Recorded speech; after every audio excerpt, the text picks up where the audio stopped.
The main character goes by the name Yagami, who is a trained and smart office worker as Yagami, you might be thinking, but with positive intentions. One day, he helps his junior Takashi in his task, and Takashi apologizes to Yagami because he is helping out him despite his day off. Yagami is a modest person and is not bothered at all. Even he expects rookies to fail and learn from their experiences. When they both get busy with their tasks, Takashi's phone starts ringing and he does not attend. Yagami makes him attentive to his call and learns it's from Takashi's girlfriend. Today is her birthday, as well as their first anniversary since they started dating. Yagami is surprised and asks him to return home. He would handle it by himself. Takashi does not have to leave her alone on a day like this. Takashi becomes emotional and takes his leave after thanking him. Yagami finishes his work and comes out of the office. It is late at night, so he decides to grab a drink and head home. Takashi comes running to him while panting, and his girlfriend follows him. She is carrying a bag that contains food for Yagami as an apology for handing over tasks to him. They invite him to have dinner at a family restaurant, but Yagami declines to let them have their time, so they at least plan to accompany him to the station. On the way, Yagami does not want to interrupt their date and looks around to find another way home. Suddenly, his sight falls on a kid running on a road and almost getting hit by a truck. Yagami runs to save that kid and ends up hitting up by truck con. The next moment, he looks at Takashi and his girlfriend crying for him without being able to hear them. He gets that it's his time to leave the world. He wishes he could have lived up to 80 years old and also regrets that he will lose the skills that he learned on his job. On the deathbed, he worried about Takashi and wished he could have given his skills to Takashi at least. He submerges into a pool of water and can listen to someone like Google Assistant saying his search is transferable skills. He does not know who it is. The next moment, he opens his eyes and finds himself alive with a different body. His skin is blue and has pointed ears. He is not an elf, but a goblin. Several goblins surround him and wonders why he fell from the sky. Yagami understands the situation that he has reincarnated to another world. A month passes by and he blends in well with others as he is a goblin like them, so no problem occurred. He has learned a few things in the past month. Goblins are insanely fertile. Female goblins can get pregnant when they are already pregnant. That's the reason they have a high birth rate and a short lifespan. Another thing is goblins have some sort of skills. One can entrust his skill to a goblin he sees during his death, but he can transfer the skill he was born with, no matter how many skills he has collected. Yagami is also about a skill, Human 80 Years, which can give him the lifespan of a human. Thanks to this, he has set off 3 to 4 generations of goblins in a month. He has already inherited 200 skills, and when he dies, he will be able to transfer just his 80-year skill. Goblin Village is surrounded by a vast forest, so Yagami strolls around here. He plucks an apple to eat on the way. His sense of taste is the same as when he was human. Goblins are omnivores and can eat anything. They don't need to sleep due to their short lifespan. He is accustomed to this body, but one thing that troubles him. His urge to sleep with women has increased 3 times more than humans. Goblins are cute as stuffed animals, but he can't see them the other way due to his human heart. He is also popular among goblin girls. As a human, he was a nerd man. Busy with his work, that's why women did not show interest in him. While roaming in the forest, he looks at an injured demon lying against a tree. He immediately initiates his healing skill and heals his injury. Demon is surprised and asks him if he is not afraid of the demon lord. He means demon lord. Yagami becomes shocked to know there is a demon lord but keeps treating him. Demon kinda gets it that Yagami is not a mere goblin, however, nobody can heal his body except himself. Yagami looks at the injury that is still bleeding and asks him if there is no way to help the demon. Yagami tells him that he has 277 skills because he was born with a skill human 80 years. Demon bursts out in laughter and understands if Yagami has this many skills, then he must have a large vessel. He could inherit skills from other species as well. Demon offers Yagami to receive his skill. Yagami is slightly perplexed that he has sent off many goblins until now and has received their skills. He has to receive it without his half-hearted feelings, and he knows whether it's a goblin or demon lord. They want to leave proof that they were alive. He agrees to receive it. Demon extracts his skill in pain, which is called the Law of Jungle. Monsters obey those who are stronger than them. Once he defeats them, they will never betray him. With this skill, Yagami becomes a new demon lord. While talking, the demon lord starts to disappear in the air and dies with a smile on his face. On this day, the whole world fills with joy because the demon's death has been confirmed, but humans don't know that the demon has not completely perished yet. Yagami returns to his village after collecting apples and finds a crowd in panic. They are around a goblin, and Yagami learns that he has killed a human. Goblin gives his justification that he ran into a human who attacked him first, so he fought in self-defense. But he has violated a rule of not killing humans. A goblin comes running to them with the information that humans are here to attack. All goblins are in a panic because they have no strength due to having a fast birth rate. Yagami calms them down and heads toward humans, which are 50 in number. He comes to humans to initiate a dialogue with a female commander, but she is filled with anger and orders her men to attack him. Yagami turns his body ironed. When a knight swings, his sword is broken into pieces. Yagami showers countless stones to strike his enemy, which makes enemy knights confused. He uses his different skills in combination and defeats everyone except the female knight. He talks to her, then he wants to have a conversation, so she somehow agrees with him. She takes off her helmet and turns out to be a pretty lady. Yagami continues that he understands they are in the wrong, but humans can't just annihilate them if they have planned to clear the threat. Goblins have judicial autonomy, and Yagami is their judge. How about the punishment to kill a human is 7 days imprisonment? Knights do not agree with this consensus, but female knight does not have a problem. That goblin has just 2 days left in his 7-day lifespan that he will live in prison. He can allow co-monitoring to ensure the sentence is carried out without fraud. Knights make a noise and ask their commander to throw up the village. Fed from their rowdy noises, Yagami initiates his skill, the Law of the Jungle, for absolute obedience from his defeated opponents. They all bend to their knees before him and swear their loyalty to serve his command. Female knight is surprised at first, then starts laughing. She acknowledges his laws in the village, but outside humans' laws will work. She asks for his name. He wonders what he should say. He gives his name, Akira. She also introduces herself with her name, Karen, a security inspector. She retreats with her man back to humans. Yagami also returns and announces his news of a successful negotiation with humans. They all are excited, and turns out he becomes chief of their village who saved them. Karen makes a visit to Goblin Village and confirms that the goblin died while in prison. She talks with Akira and learns he was made the chief of the village after that incident. Things have become convenient with him being the chief. That human got justice, but there are some things. Akira grasps the situation that her higher-ups are not satisfied. He has experienced such behavior in his previous life, and the same relation goes in this world too. She wants him to come with her and persuade higher-ups. If they meet him, they will be convinced. Akira is confused. He has to meet them sooner or later, and if this matter is not resolved, then the crisis around the village will remain unresolved. He goes to the humans' town on the back of a horse. Everyone is gathered and looks at him, which makes him embarrassed. Karen wants him to bear with it because this way he won't be attacked. Some people get terrified of mentioning a monster, but to him, humans don't look scared at all. She explains that it was a trend to keep those goblins as pets because they were regarded as cute and gentle. However, this trend was abolished due to the short lifespan of goblins. They end up entering the mansion, which is very huge and classic. Akira feels nervous due to anxiety and wants to go washroom. A girl leads to the toilet, which is also embellished and fancy. It was an excuse to hide himself there. He looks out the window and sees an old man climbing on a tree. He goes there and asks him if he is tending the tree. That old man is surprised to see a goblin here and learns Akira has come here on his will for a conversation on the matter of a goblin having killed a human. He has taken a responsibility to apologize in his stead.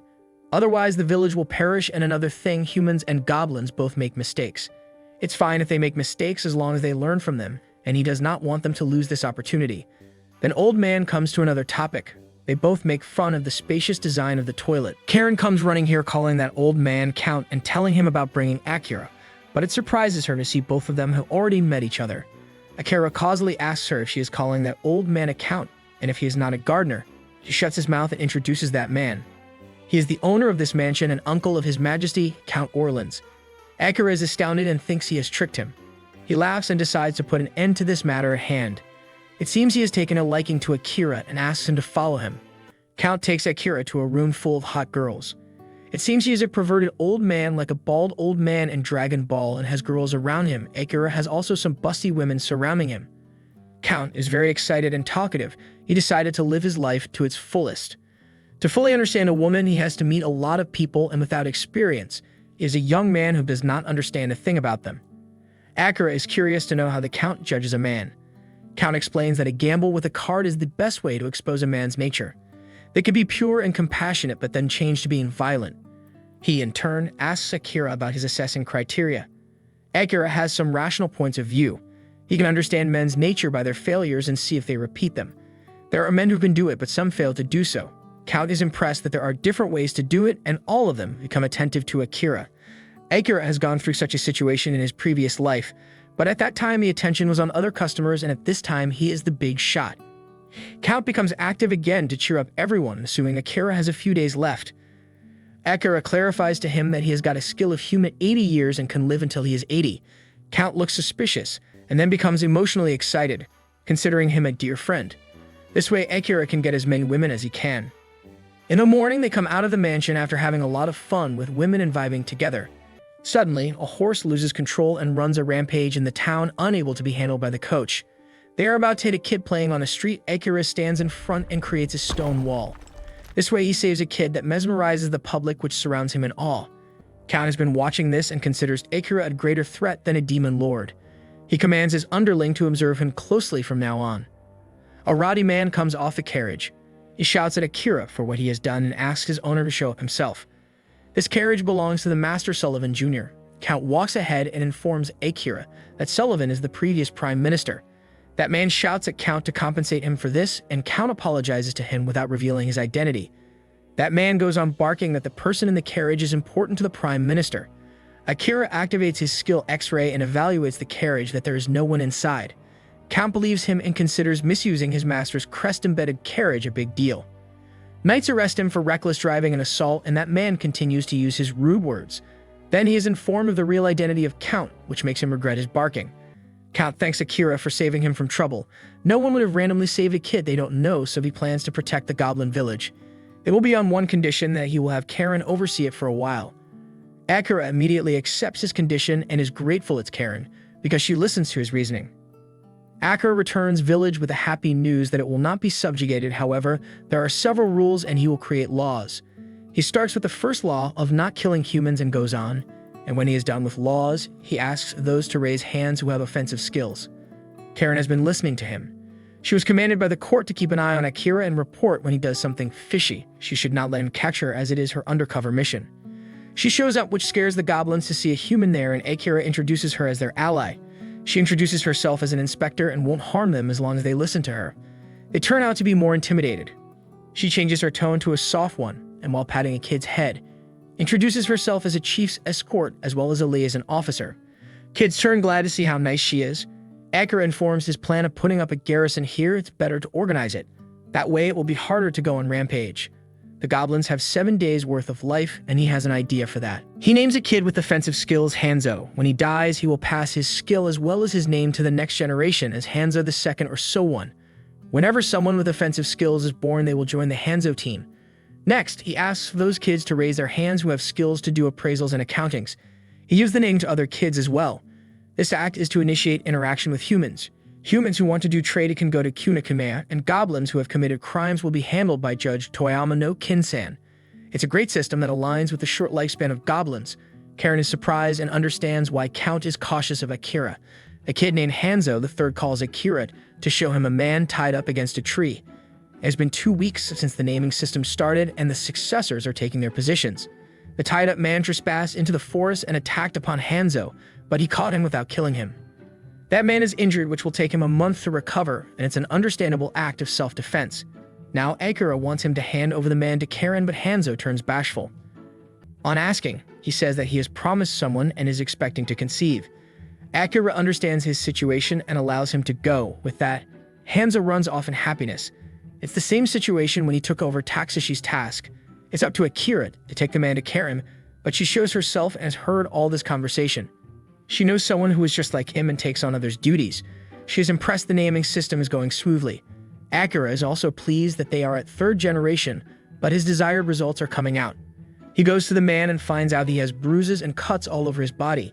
He uses his 3 different skills to a tree to damage it and shows her how they must have used the skills of the same group. Goblins can transfer their skills when they die, and it is done randomly, unlike humans who acquire a skill that syncs with their abilities. That's why he created a naming system. The circle surrounding Hanzo all have offensive skills, so there is a high probability that the skill transferred will belong to that circle. The last thing he wished before getting hit by Truck-kun was to hand over his skills to someone else.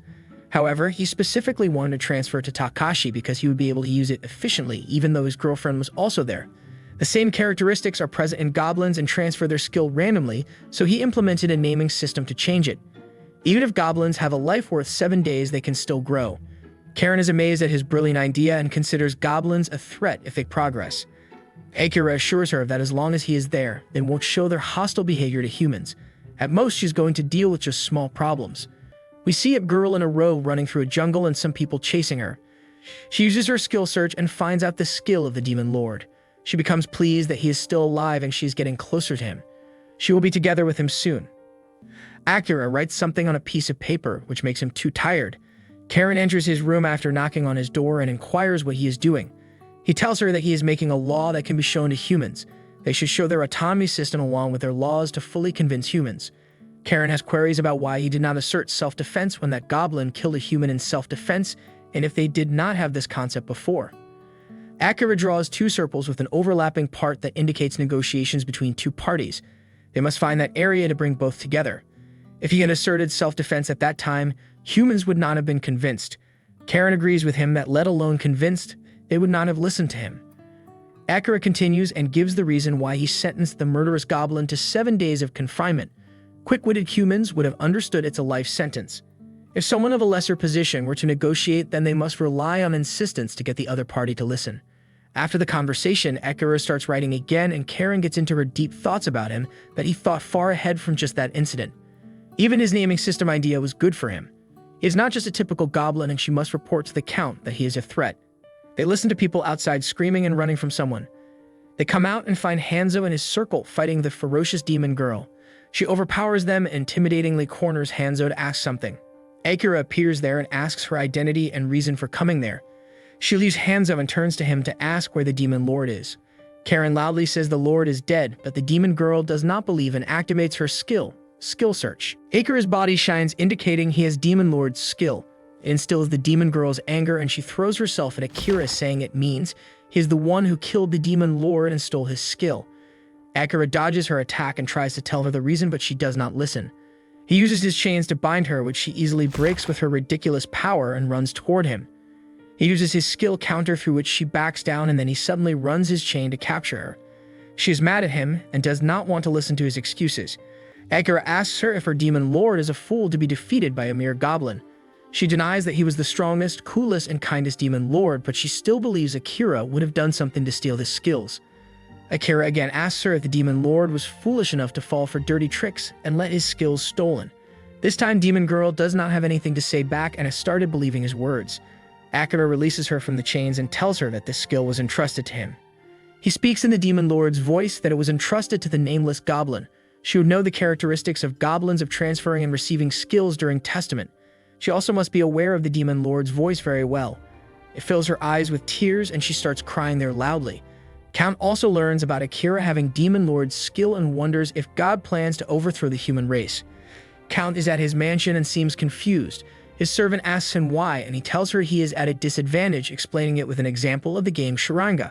There are rules in the game, and one can't win without a certain unique rule.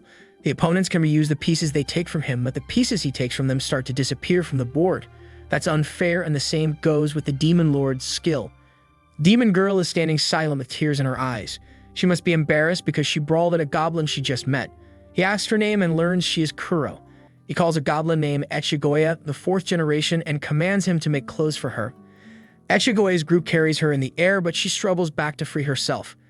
Akira uses his law of jungle, and with that, she calms down and easily agrees with him.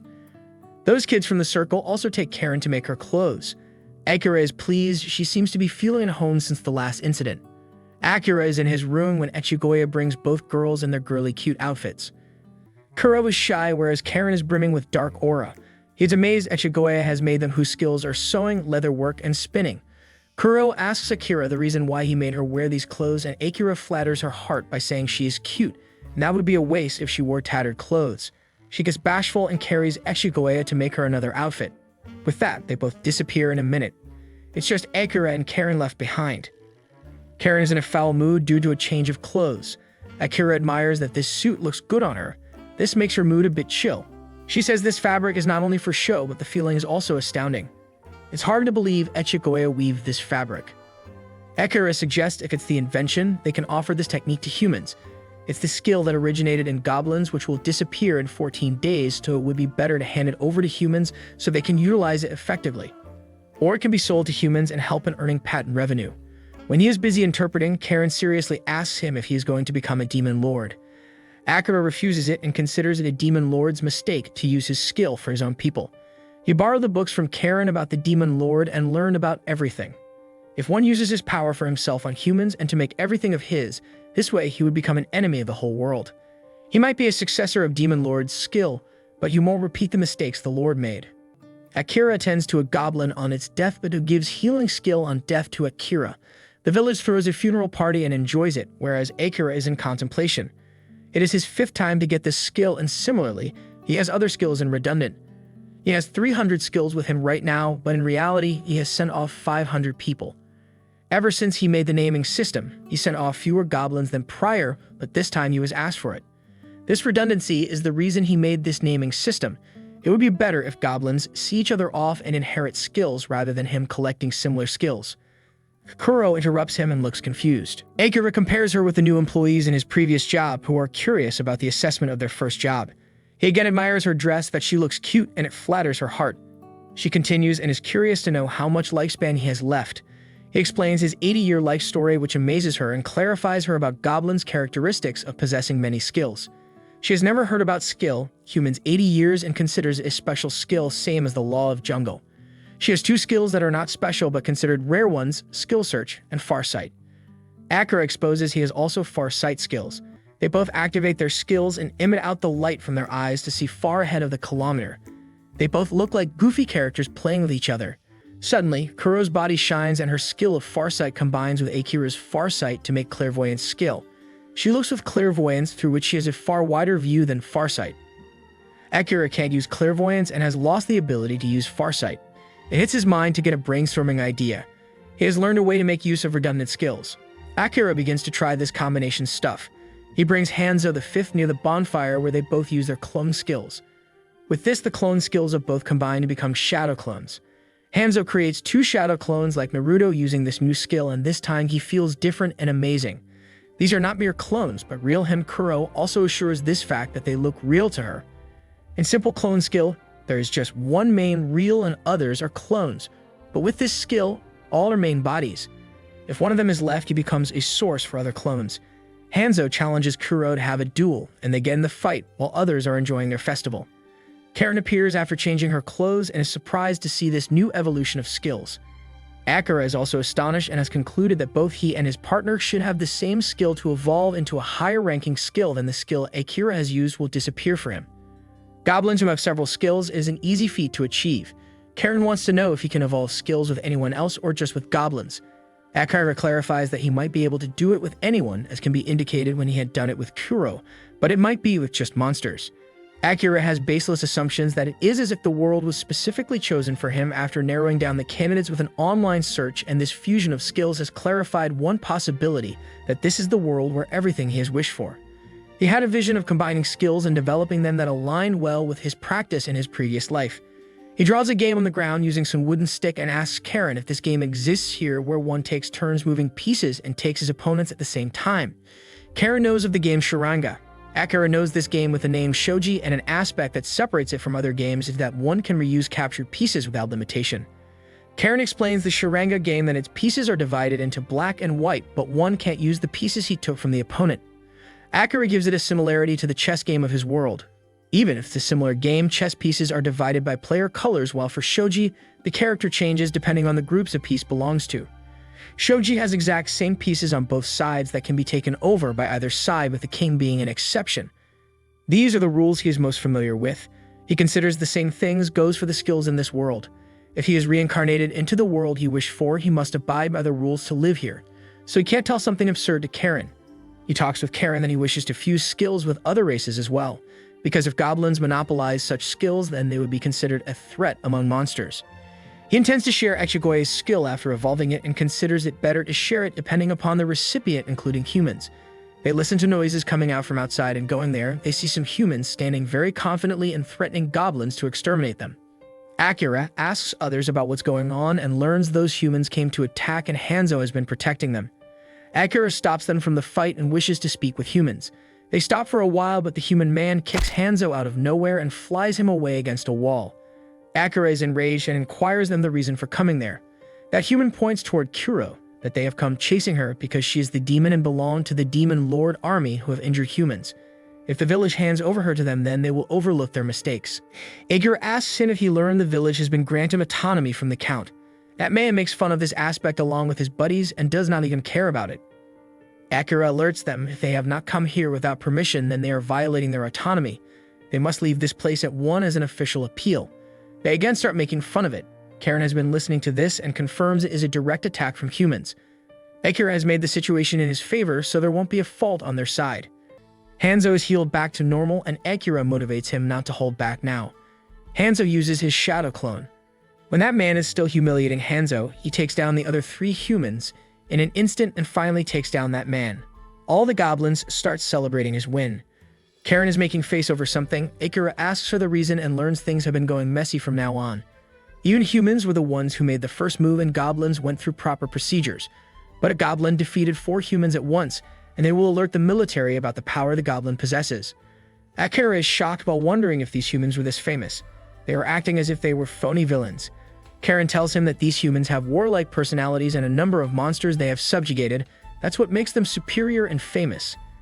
Akira calms down and does not want to falsify their power, and he is okay with the fact that others would be wary of him. If one tries to hide power, people suspect him more. If he tries to hide arms in possession, then those who are actually innocent will come under the light of suspicion. Whatever happened today was the self-defense against assault, so if someone higher up is wary of him, then there should not be a problem. They must be able to negotiate on equal terms, and it would be better if others are cautious to a certain extent. But it will be a problem if the public learns about it. The people in this world are the same as in his previous world. If the news is spread about this incident of a goblin defeating a stronger monster hunter, then most of the public would get terrified of goblins. That's the reason they will go and appeal to their emotions. They arrive at the human town on horses and carry those humans in a prison carriage. The public is mesmerized to see goblins who look gallant as well as cute. Kuro is wearing a pretty casual dress and sitting on the horse. Looking at her fragile nature, the public wonders if she is the goblin princess. The night before arriving here, Akira asks Eshigoya to make 2 sets of clothes. The first one should be cool and brave looking for Hanzo, and the second one should be cute for Kuro, in which she would look delicate and princess-like. Presently, some people are mesmerized by her beauty while some are cautious because of her horns overhead. A man throws stones at Hanzo and Kuro, saying, what if they raid the town and have been using these 4 captured men as a way to terrorize them? It makes her angry, but she sees Akira standing among the public and making her attentive. She recalls what he said about not retaliating against humans even if they try to attack them. Hanzo blocks the thrown stone and Kuro makes a cute crying face to say she is scared. The public starts yelling at that man and shame on him. Karen is amazed that the situation has turned better for him as he planned it. Akira gives all credit to Hanzo that it was due to his performance. Fighting to protect her was the crucial step of his story, and Hanzo played it well. Anyone can believe a story of a knight protecting a princess. Count also receives a report about this incident and plans to counter Akira by considering him a threat. Akira and Kuro visit Count in his mansion, where he tells her that Count is a person of great respect. Count appears there, and before Akira says something, Count says he has everything about the incident and does not consider Akira wrong here. Count asks him about the other goblins and learns Akira made others go home as some had promised to conceive and some had their days numbered. Count has heard from his one of fellows there was a cool-looking goblin and a princess. He looks at Kuro and asks if she is the one he heard about. Akira agrees with him and positively asserts that she won't be a threat to humans. Count easily believes Akira's words and acts as if he is hearing them for the first time. Suddenly, some birds start flying at the same time coming out of a roof. Kuro uses her clairvoyance and observes there are so many birds with name tags on their legs. Akira is curious about what reasons these birds are.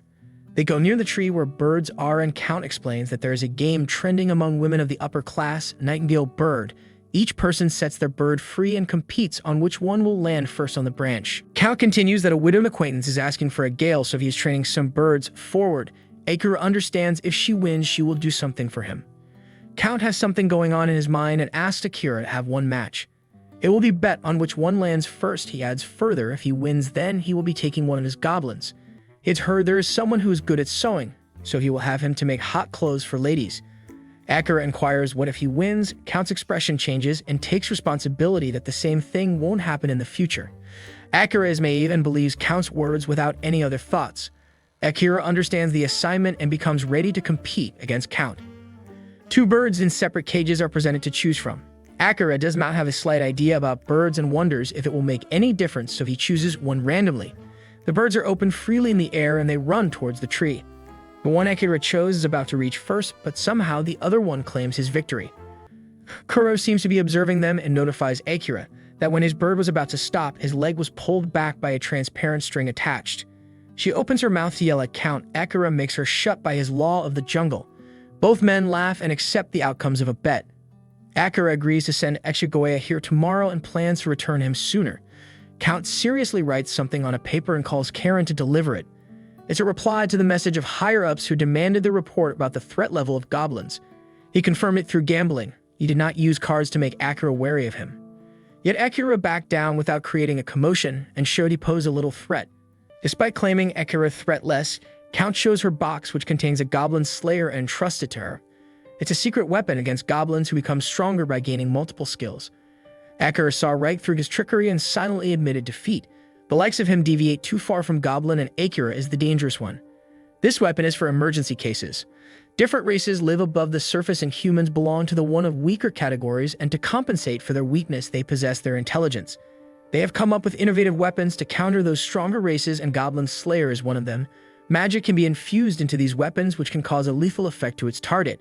Even a slight graze from the Goblin Slayer can result in sudden death. According to history, there were 3 types of slayers created: the Dragon Slayer, the Demon Slayer, and the Goblin Slayer.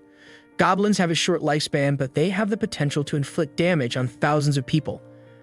Akira and Karen are at the front head of the forest when a human tries to transgress the forest to enter Goblin Village. Akira tries to stop him, but he remains insistent and attacks Akira. Akira has come up with another skill, Black Blaze. It is the combination of 2 blazes. A goblin evolved this skill, and on its death, this skill came back to Akira. It seems the evolved skill can be transferred. Akira spreads the black flame, which is just like Amaterasu, around that man, and lastly, he is enveloped by this flame. In the Demon Lord's voice, Akira curses him to burn in the ashes until the last drop of blood. That man loses his strength and falls down. Akira turns goofy. He was just kidding, and there was no way that man would die with just the amount of blaze, even though he was holding back. Akira was a Shinobu in his previous life and always admired such types of blazes.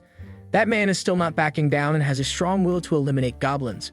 Akira observes his situation, that if he let this man go, then he will come back, and has a strong sense of justice.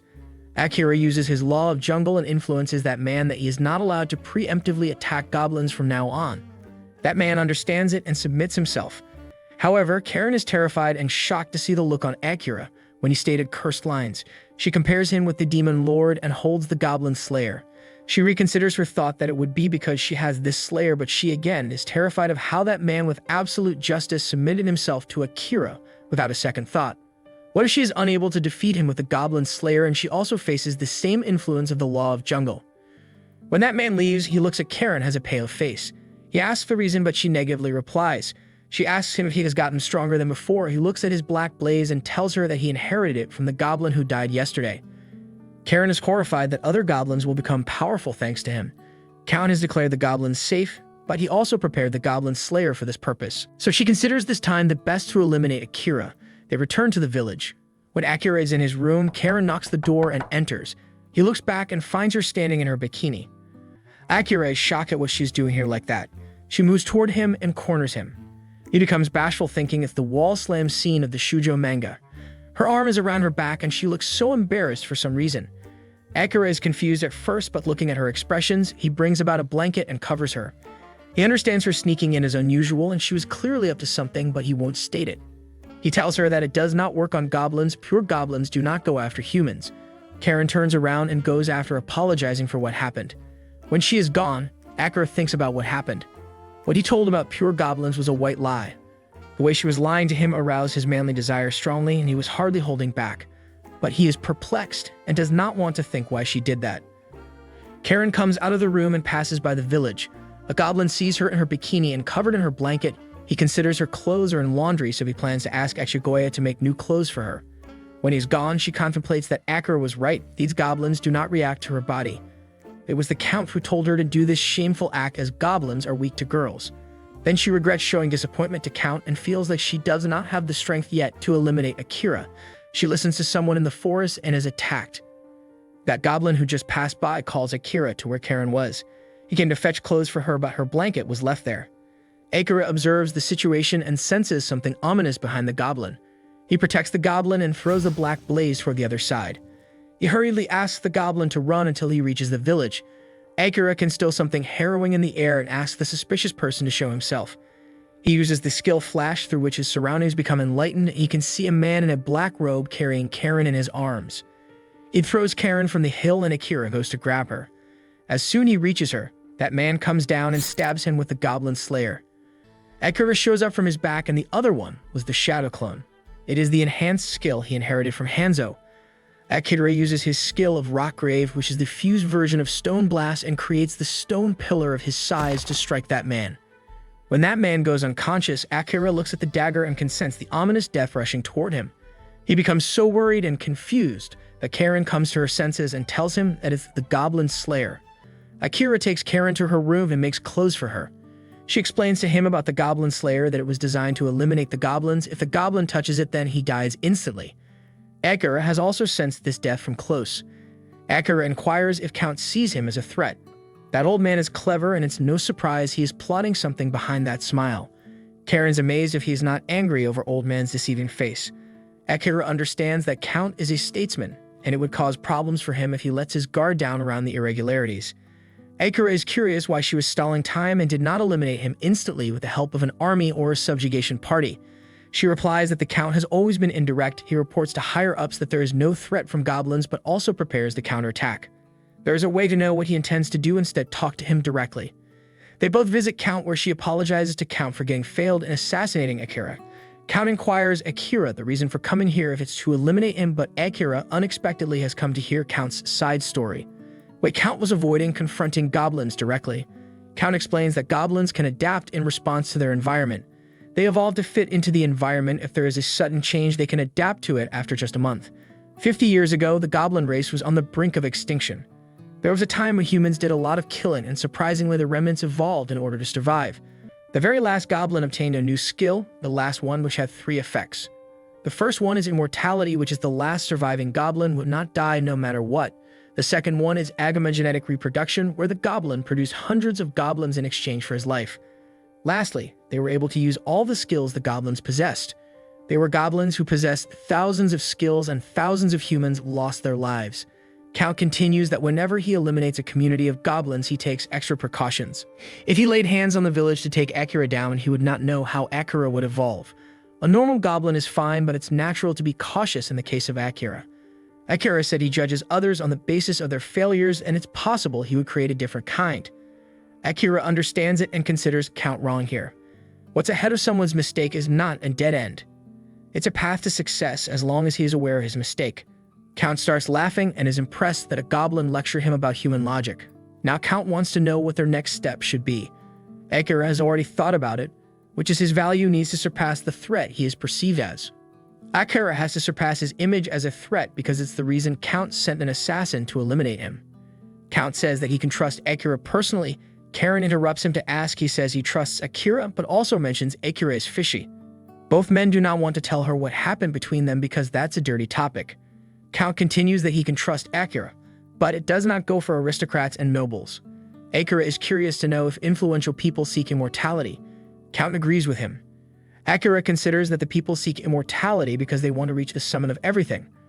Akira takes out a nightingale bird from the cage, and after apologizing to him, he pricks the bird's body with an ice needle. Then he immediately treats it with Great Heal, which is the combination of 2 healing skills. The bird starts to fly in the air again without any injury. The Great Heal can treat anyone regardless of their injuries as long as they are not dead. Count is impressed a normal heal would not treat a bird with a stabbed heart. When they are talking, that bird throws potty on Akira as a consequence of his actions, and Karen cleanses it with a towel. Count laughs that this skill is of some value. Akira has suggestions. If they become allies, then Akira can become an indispensable lifeline for humans because no one knows where and when humans get injured. Count has grasped that as long as a single goblin runs on a rampage, the damage won't reach the royals and nobles. If he can heal, then his value as a threat would lower down. Count assures him that he will be able to do something about it. Akira also plans to dispatch some goblins with healing skills because they can heal the vigor in the lower half. They both laugh at their dirty minds. Akira leaves the mansion on his way. Count apologizes to Karen for injuring her, and she considers it her fault. She continues to ask if he plans to get along with Akira's plan. Count considers Akira human-like due to his lifespan, his knowledge, as well the Demon Lord's skill. So he decides to put his trust in Akira. A few days later, Akira pays him a visit and asks him about the progress of their discussion. He informs Akira's reputation is spreading favorably, and he is required to display his skills somewhere. Akira has a confused expression and is about to tell him the reason. A pretty handsome man interrupts them. "You will be taking over the conversation from here." He grabs Akira's hands and shakes them childishly. Count introduces him as the third prince, Albert South Windsor. Akira is surprised because Albert has got such a riz is all sparkly. Count exposes he was the one who defeated the demon lord. Akira is impressed that the third prince is quite a hotshot, no doubt. Albert talks about the introduction of his skill, which is Shikit and Haki. Akira deduces this skill based on its name that his past 7 mistakes must be voided, or something to that effect, and must have voided the demon lord's most terrifying skill, Law of Jungle. Albert is amazed Akira deduced the details of his skills in a minute and no one has ever done it. So he rewinds the time and the scene starts from the beginning when Akira is inspired by Albert being hotshot. Before Akira completely asks him how he defeated Demon Lord, Albert shuts him down saying it's a trade secret. Akira assumed Albert would not tell the procedure how he cornered the Demon Lord. Akira sharply tries to spit out how Albert did it and deduces that Albert must have the ability that nullifies the Law of Jungle. It leaves Albert in surprise that Akira has again deduced his skill. He changes the topic that he was told to come to see the person who inherited the Law of Jungle. Even his granduncle Count has a discerning eye, but he can be convinced by odd reasoning. He refers to Count and Akira's dirty talks.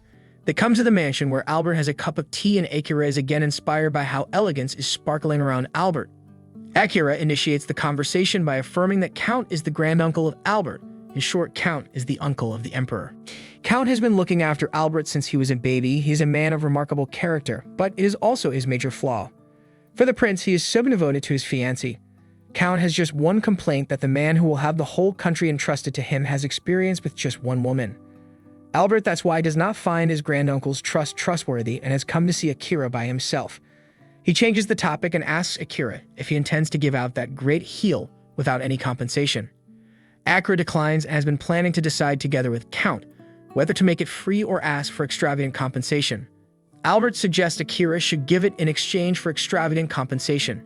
Akira does not mind offering it for free to elevate his status, but it would just cause others to be wary of a demon like Akira. If it's the villagers, Akira would give it for free and ask higher-ups for its reward. Albert agrees with the terms of conditions with an elegant smile. When Akira is gone, Albert stands close to the window. Count asks him about his impressions of Akira when he saw him in the flesh and if Akira would be on equal terms with the Demon Lord. Albert does not consider himself a match for Akira. Anticipating something as far as a reward is something only humans would do. The chances of his winning are 50-50 and things will be rough for Akira, who will end up on the losing side. Count does not want to turn things in the wrong way. Considering how Count believes in Akira, Albert gives a proposal: why not make Akira the next Demon King?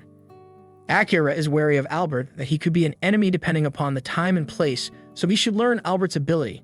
He has somehow grasped that Albert's ability has something to do with nullifying past mistakes, but it's better to think of it as a trap. It's safe not to use the Law of Jungle against someone who defeated the Demon Lord. Soon, Kuro also appears there because she senses a nostalgic presence. Akira looks around but does not see anyone. He draws Albert's face on the ground and asks her if she has seen him before, but she declines. Albert is the man who defeated the Demon Lord, so he thought Kuro's grudge might hinder the relationship between him and Albert, but as she does not know him, it would be alright. Furthermore, if Albert has an ability that Akira expects, then it's obvious that Kuro does not recognize him. She senses a nostalgic presence again somewhere and runs toward it. There are some humans taking some people as hostages and binding them with rope. She bluntly attacks them and they resist back. Akira also joins them and showers the black blaze over a man. When he steps in, the black blaze at his back makes an intimidating aura which makes them terrified because they recognize him as the Goblin Lord. In reality, he is making the poofy face, but it somehow favors him to take control over them. He has multiple shadow clones and cornered everyone from their back. He asks them a justification for their act, but they don't answer him and retreat. Kuro is amazed at how cool he was when he was using blaze on the man. Akira looks at the hostages and wonders who they are. Kuro goes to them and uncovers them. She was feeling a familiar aura because these are her allies from the demon army. It leaves Akira in shock. They take those girls back into the village. Akira treats their terrible wounds using his great heal, but 2 girls, Irene and Eunomia, have gotten weak. They come out of the room to outside where Akira calls Masamune. She is of the 4th generation and has exceptional cooking skills. She is assigned to make nutritious food for those girls, and Kuro also joins her. Akira returns to his room and finds a girl standing at the door. He takes her back and asks the reason for getting up like that.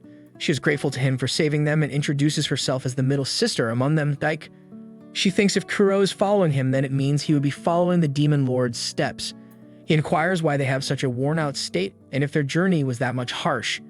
Even when Kuro came here, she was in a tattered state.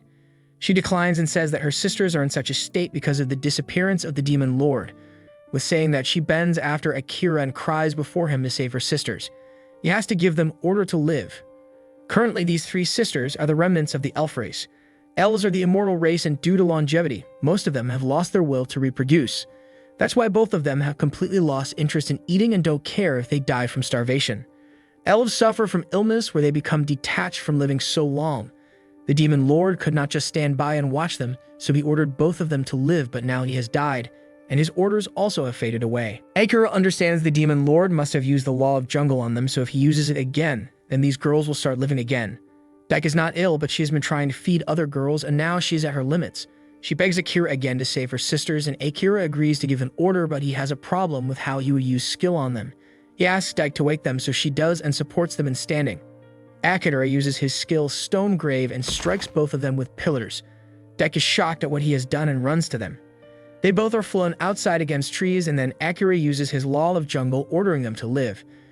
These girls, without any resistance, accept his order of living.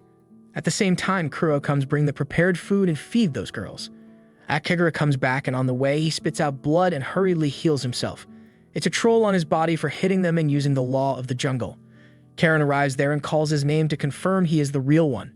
They go for those girls where Dyke shows her gratitude for saving her sisters and pledges her loyalty toward him for her entire life. Akira asks Echigoya to make clothes for the girls and some goblins to prepare the bath. Dyke does not want to disturb them, but the girls are pulled for the bath. Akira goes to Karen and wants her to contact Count to deliver a message that says he will be taking custody of 3 elves who are under his control.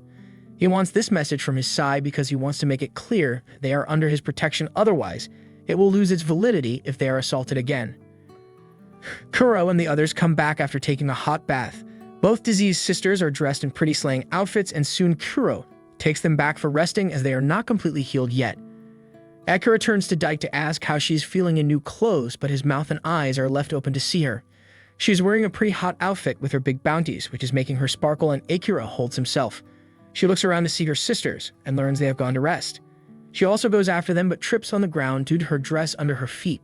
The trip is not something usual. She has fallen over Akira with him clenching on her soft, bountiful lands. Akira can feel the ominous presence coming from Karen. Dyke turns around in shame and runs but again trips on the ground. This time, Akira saves her using the gust and asks her if she finds it hard to walk in them. Then they can have Echigoya make another dress. She does not mind being in this dress because he seemed delighted after seeing her.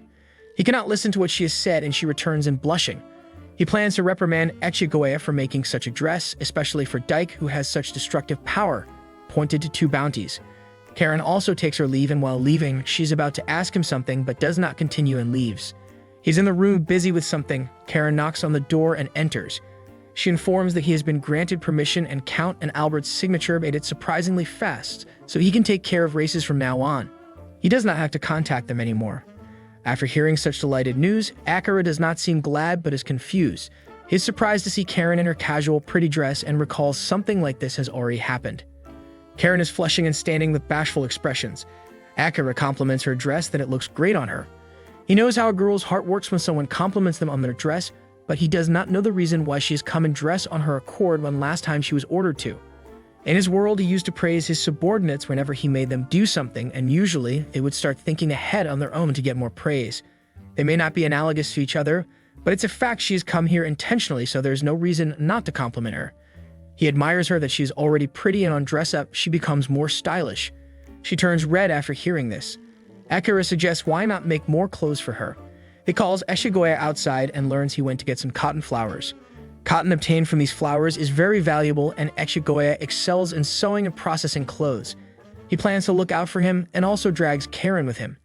They end up coming into the forest where a breeze in the air passes by Karen flying her dress and her beautiful long hair. She handles them and sees Akira spinning in happiness. She confusingly asks him if he knows where Echigoya is, and he tells her that he at least knows where those flowers grow. He comes to another topic of permission that she mentioned about the fast reply from Count and Prince with their joint signature on the permit of custody. It was anticipated without a doubt. He is curious about what type of person Albert is. She has never heard about him failing, and there are stories of his winning indicating he is a flawless man. Akira concludes that Albert's ability is not specific to the Demon Lord, but is an ability that cancels out others' mistakes one way or another. He can't imagine anything else that prevents one from failing other than the effective skill, so it can be either turning back time or redoing something. Akira assumes he might have gone through Albert's ability on the first meetup, and the look on Albert, when he claimed Akira was a cunning one, showed that he failed at that time. He left it as it was without doing it again must mean there's a limit to it. While walking through the forest, they come to the cotton flower field where Echigoya is plucking them. He raises his head to see them, but a strong gush of air pushes him back toward the edge of the hill. They both run to save him as soon as they can.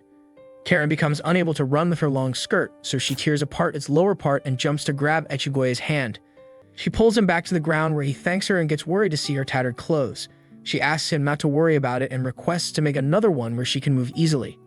At night, she comes in another new outfit and goblins admire her beauty as a fleeting beauty.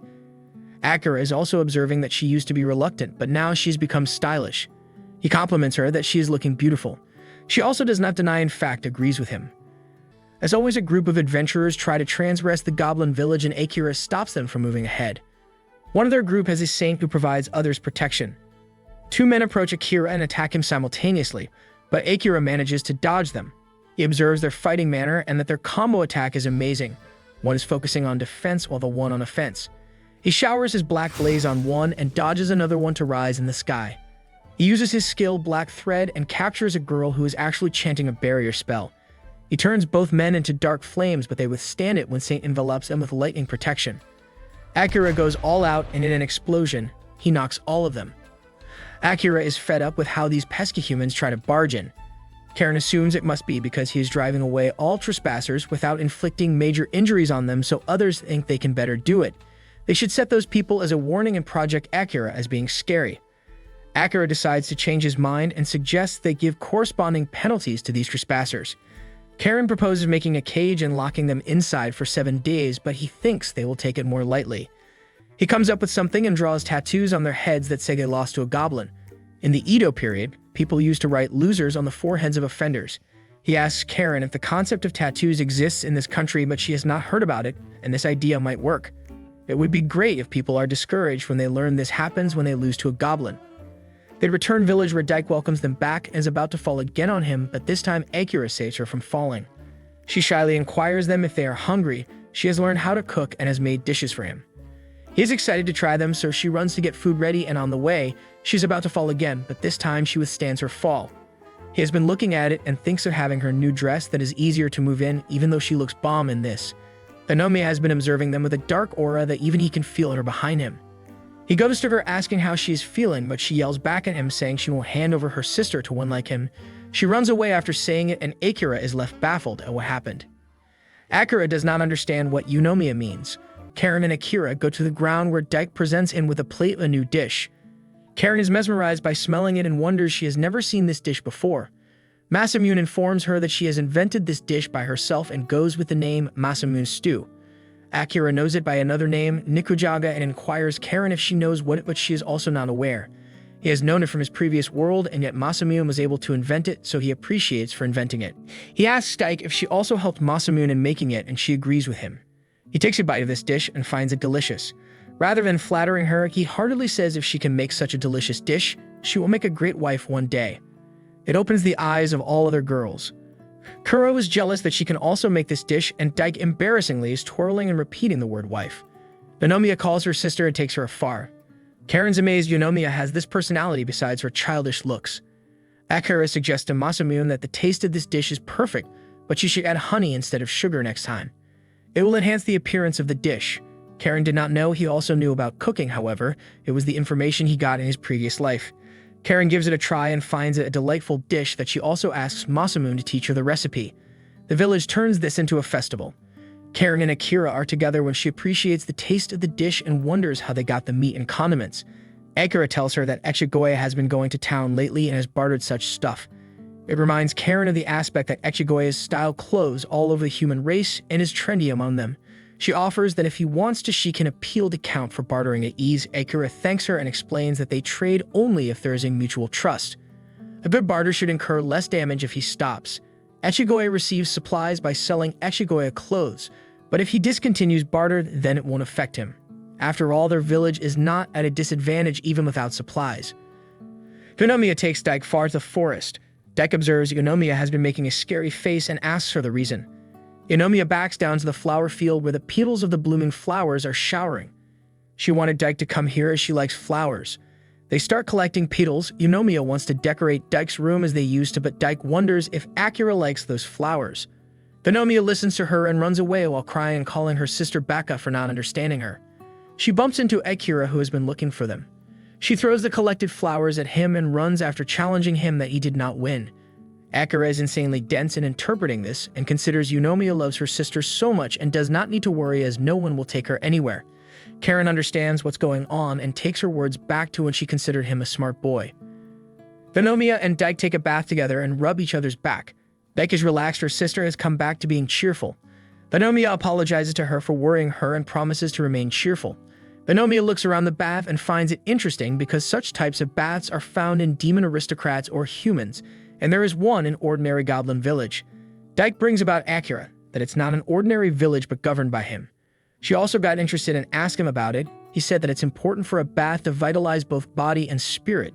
Yonomiya's mood turns down and comes out of the bath saying he has just inherited the demon lord's ability and is no different from the ordinary goblin. Patrolling the forest is the task of the Hanzo team, but it's connected to the village's safety, so Akira also comes out to take rounds. Yonomiya appears there and asks him why he is patrolling around being a demon lord and not leaving it to subordinates. Akira explains that he is not a demon lord but a village chief, and it has not been a long time since he became one, so he is still at the stage of maintaining the structure of the village. It's the job of the leader to create a structure so that others don't need to be on the scene every single time. Hanzo, Echigoya, and Masamune are part of the structure, and while it is still in progress, you should do things to grasp the situation. But turns out, Yonomiya is not listening to him at all and yells at him, asking why he is not doing things with his powers as a demon lord. When repeating the words demon lord, she recalls what happened when he ordered her to live and she becomes baffled. Suddenly, a man from the forest comes and attacks them. Akira uses his techniques to create a shield and attack it with his wind power. That man is one of the 4 adventurers whose foreheads have tattoos.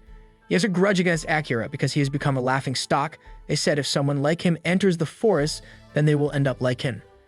Akira is relieved it is what he hoped, that a tattoo would discourage them from coming to the forest, and it has been successful with a smaller number of trespassers, but repeaters have been increased. Akira turns to use the law of jungle and makes him not come ever again into the village. Yonomiya has been observing it behind a tree and is scared to death. He asks her to come and sees she has turned pale due to fear. He tries to calm her down, but she does not listen, so he asks her to return village. Out of frustration, she asks him the reason why he is not his demon lord's technique on her when she is disobeying him. He says he does not have a reason to use it on her. She is eating her meals properly and is having enough sleep. He is sure Dike would be more than happy to see her energetic, and she looks best when she is cheerful. She turns red and runs away saying she won't accept it at all. Akira and Dike are at the center of the village and are up to something. She wants him to fuse her skill, Singer, when she is standing and trembling in anxiety. Akira fuses a couple of singer skills and enhances them to the idol skill. He asks her to sing, so Dike starts singing with her beautiful voice, which amazes everyone. After she is done with her singing, she looks around and sees their faces turn black. She worryingly asks if there was bad something about her singing. Akira tells her that her singing was so good that she overwhelmed them all. They set the stage for her and throw a party. Yonomiya is mad at it again and asks Karen what that was about. Karen informs her about Akira's skill of fusing the skills if he has one that matches with others' skill. She is surprised he has such power, but she is stubborn and says her sister's voice was amazing from the start. Akira offers that if he also enhances her skill, it would result in an amazing one. She runs away again that she does not need it. Kuro is fed up with her attitude and wants to give her an earful. Akira does not mind her attitude and wants to give her space as she is undergoing puberty. It looks like it will take time until she joins his circle. At night, Irene comes into Akira's room. She is the eldest of all sisters and was more enfeebled than Yonomiya, so she had been resting most of the time. She has heard all the details from Dike that it was he who saved them using the powers of the Demon Lord. For some reason, she refers to the Demon Lord as that person. He asks her if they ended up in this forest in search of the Demon Lord. She agrees with him and never expected to find him in this form.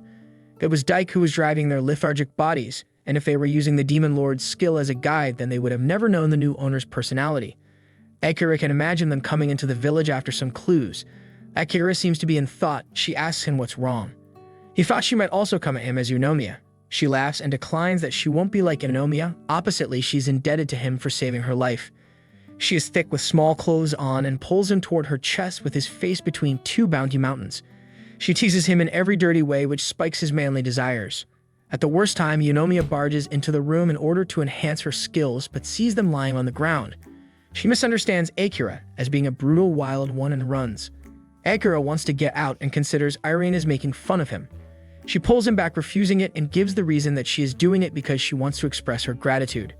She is about to land a kiss on his lips when Dike interrupts them. They both have come back to their normal position with Akira on his chair and Irene on the ground.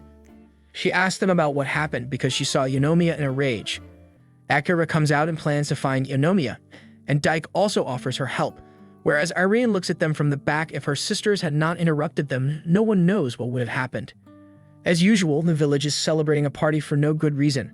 Irene is sitting in the corner and observing them. Akira comes with a cup of tea and gives it to her, while suggesting if she's not good, she does need to force herself and join them. However, she does not have a problem with it. Kurto comes there and tells him that this spot is the norm for Irene, as she always finds a place where there is upwinds so she can use her skill anytime. Akira predicts if her skill is related to poison. She does not deny and explains her skill, pheromone. She can release a tone of scents from her body with their effects. She holds his mouth in a very romantic way and says these scenes can be poison medicine. Kuro aggressively pulls him back. He has never heard about such a skill and has never come across it, so it's a rare ability. It must be like Kuro's clairvoyance and Dike's idol. Soon, Karen arrives and informs him about Albert that he wants some business with him, and due to some issues of his status, he cannot enter into the village. Albert did not mention to Karen what he wants to say, so Akira plans to go meet him in person instead of being wary of him. Irene also starts to follow them because she knows Albert is the same person who drove the Demon Lord. Akira asks if she won't attack Albert out of nowhere, and she refuses. Karen wants her not to go out of sight. They come out of the village where Albert is on horse and is looking magnificent with a sparkling aura. He comes down and looks at Irene, which surprises him because he has heard about the illness of the elves, and surprisingly, they have conquered their illness. Practically no elf has ever recovered from such an illness. Akira turns to the reason why Albert has come here and learns Albert has come up with a proposal. He wants Akira to turn his village into a country and be the king of the Goblin Kingdom. Akira is insanely baffled as to why Albert is saying such things. Albert continues that it's the step to protect the village from trespassers. They have been doing anything to prevent it with their power, but it's the demon forest and has no strict laws, nor can one create them. But if it becomes a country, then it will be a whole different story. Akira finds it a good step and does not intend to dismiss it. Irene speaks and asks Albert about his main aim. It surprises him. He tries to persuade them in the name of peace in Goblin Village. Irene uses her pheromones and applies them to Albert, which makes him lose his sanity. She questions what his aim is. He spills the beans that it's a stepping stone to eventually have Akira become the next demon king. There are two reasons he wants Akira to be lord. First, it is easier to negotiate with goblins than demons, and when he is going to tell another reason, he snaps out of it and rewinds the time. The scene starts from the beginning, and Akira agrees to give Albert's plan a thought, while Irene does not interrupt them this time. When he goes, Akira asks Irene if she has used her skill on Albert in any way. Both of them were being wary of each other, and he even stood consciously where there was upwind. She agrees with him that Albert was restraining her, and she had no choice but to stay downside. Akira is curious about what her pheromone is like, and she explains that she can make others speak the truth. It's easy to cast on others, but easy to be broken as well. He inquires if she has used it on Albert, and she replies negatively. It assures to Akira that Albert has some rewinding type ability, and he is a dangerous person to be wary of. A goblin comes running them and informs them that Echigoya has been attacked by humans and is severely injured. Akira uses his wind techniques and flies in the air as he is Aladdin on his carpet. He moves toward a human town where he sees humans and goblins bringing injured Echigoya. Goblins have used heal on him, but he has not been healed completely. Akira uses his great heal on Echigoya, who is hurt a lot. Karen also comes there on horseback and rebukes humans to explain themselves. She suddenly senses something coming from Akira, but he is in his senses. He commands Karen to take Echigoya back to the village and give him proper nutrition. His wounds are almost healed. When they leave, Akira turns to humans and furiously inquires about their identities. A tall one introduces himself as Charlie Arrow, Master Taylor's head clerk. Akira seems to know Taylor, who has been doing textile business with Echigoya. Charlie explains when Echigoya left their premises, some random adventurers attacked Echigoya, and the strange thing is that he had a tattoo on his head. They are trying to capture him on behalf of Taylor. Akira understands those adventurers are directing their hatred toward Echigoya. He pays a visit to Count after some time where Count inquires health condition of Echigoya. Akira informs that he is doing well and is busy in making children. Count has confirmed the identity of those adventurers who were behind this. Akira is astonished they have just confirmed and have not arrested him yet. Count says there is no law and basis to capture him. Akira grasps the situation that humans do not consider it a crime if a goblin is attacked on the streets. He has some uncertainties in correspondence to Albert's proposal and inquires Count if he is the one who set up all this. Count asks him to trust him in this case. Akira comes to the door and leaves it up to Count. Count is amazed he is leaving the culprit free and wonders if Akira is plotting something. Akira denies it and turns to Count with an intense glare. He will stop dispatching goblins until the safety of goblins as well as their rights are guaranteed. It leaves Count a bit scared. When Akira is gone, Count's servant understands something was different with Akira. Count considers him a scarier fellow who becomes more level-headed and ruthless the angrier he gets. He does not get what Akira is up to. If goblins stop coming, then the rarity of clothes will increase. Suddenly, a ninja just like Ambu Ops from Naruto appears and informs him that Akira has just made contact with thugs and has been planning to smuggle clothes. Count realizes Akira is going to pull a terrifying pull on humans. In outlets where Echigoya's clothes are sold out, customers swarm the shops and demand a proper justification for why Echigoya is not restocking the clothes. The shopkeepers make different excuses and also say that adventurers are behind it. One lady in dismay returns home and her sight falls on a local shop that is selling the latest piece of Echigoya. She barges into the shop and asks his price but turns pale in shock when learns he is selling it at 1,30,000 gold. Echigoya's clothes are supposedly sold at 20,000 gold. Shopkeeper speaks that it's only piece available in all over city. At the same, some noble lady enters the shop looking for the same dress. She has learned there is something about this dress. He shows the dress looks elegant in broad daylight and darkens the room to show the dress turns transparent. It's Echigoya's invention, noctilucent thread, which looks like normal thread in daylight and turns transparent in the dark. Noble lady immediately decides to buy it and asks him to send it to her mansion. Another lady cries why Echigoya is not selling clothes anymore. Common folk like her won't be able to buy them. Shopkeeper tells her that adventurers have been quite active against goblins for some reason, and it seems they have injured Echigoya as well. So he won't come to town until Echigoya's safety is guaranteed. It makes her furious at what Echigoya has done with them. Kara informs Akira about the change in the atmosphere of the town. Women are protesting against the adventurers and guilds who provide those jobs. Karen is amazed he is retaliating in such a way if a law does not exist, but he denies it. When there is nothing left, one resorts to retaliation or revenge, and it's different this time. He wants to prevent it from happening again. He was confident if they failed they would quit the deal, but he was unaware it would inflict danger on them. He considers himself responsible for this mistake and won't let it happen. Akira is in demise and Karen encourages his plan of smuggling some clothes by thugs. Some women even question the safety of the goblin. If there is a movement like that, maybe things would turn out better without the law. She is not asking him not to worry, but his plan has turned the situation, so she would say he did well. They come outside where Akira looks around goblins celebrating a festival. Karen has a wrong idea about him. He's actually using the law of the jungle to move the people around in town and control public opinion. He also submitted the goblin request indirectly with this skill. He is standing with a demonic aura and is planning something big. That commoner lady returns home and starts bawling with her husband, who is the guild master. She has heard adventurer who injured Echigoya is set loose and why he is not capturing one of his men. Guild master does not consider it a crime as goblins are pictured as demons and beating a demon is not a crime. It enrages her further why he is calling those goblins vile creatures when they are actually pure and adorable. It's because of his lenient discipline of his men she could not buy Echigoya's dress. She comes out of the room in dismay. Akira is in the middle of town near a fountain, but is invisible due to his stealth technique. A little girl comes to throw a coin in the fountain and poses her hand as she is praying. It's actually Akira's doing. He has used law of jungle on her that she has to go there daily and put her hands together as she is praying after tossing a coin. He has already done the research. This world does not have such a custom of throwing coins.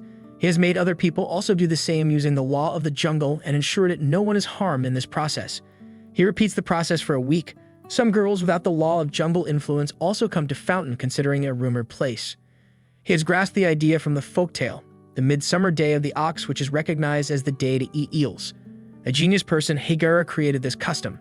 One day, a restaurant owner ranted about the poor sales, so he suggested putting on a board that says Midsummer Day of the Ox. Surprisingly, people interpreted it in their own way and came to eat eel. Akira also used the law of the jungle to control people's actions and repeat it. This way, others think their wishes are granted if they pray to the fountain. It was all the test to manipulate the crowd with minimal usage of Demon Lord power. He returns home and meets Karen first, who has been there for a whole time. She has not gone to town because the ones who learn she has come back don't stop following her and begging to do something about Echigoye's clothing. Akira assures her that this won't last long and has been preparing a counterattack so it won't happen again. Karen points to Kuro, that she seems to be having fun, but when she came here she was obsessed with negative emotions and full of hatred and revenge. She learned how to smile after interacting with goblins. People's expressions are like their mirrors. Karen is meaning to say he is looking like Kuro when she came here first. So she wants him to take a chill pill and calls other goblins to say Akira won't be working for a while. They take him to the center and have fun with him. Akira realizes something very important. He got desperate wanting to protect them and thought of something stupid. He is very grateful to Karen and laughs along with others, giving credit to her for the smile.